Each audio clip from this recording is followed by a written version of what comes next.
নমস্কার বন্ধুরা, অবশ্যই ডাব্লিউবিপিএসসির তরফ থেকে ফুড এসআইয়ের কিন্তু তোমাদের পরীক্ষার ডেট ঘোষিত হয়ে গেছে এবং তোমরা দেখতে পাচ্ছ 16 এবং 17 মার্চ কিন্তু তোমাদের পরীক্ষা এবং প্রত্যেকটা পরীক্ষায় কিন্তু 3টে শিফটে হবে, অর্থাৎ টোটাল 6টা শিফটে কিন্তু এবছর পরীক্ষা হতে চলেছে।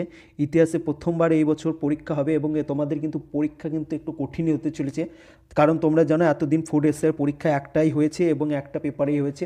এখন 6টা আলাদা আলাদা কিন্তু তোমাদের কোশ্চেন পেপারে পরীক্ষা হবে।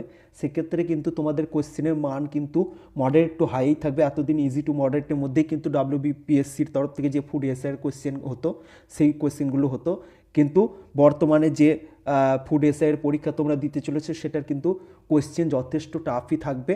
তো তোমরা সেই হিসেবে প্রিপারেশন নিতে থাকো। আমি চাইবো যে তোমরা ভালো করে পরীক্ষা দাও। আজ এই পর্যন্ত। বিস্তারিত জানতে অবশ্যই আমাদের চ্যানেলটি সাবস্ক্রাইব করে রেখো, লাইক কমেন্ট শেয়ার করো। তো আজ এই পর্যন্ত। জয় হিন্দ, বন্দে মাতরম।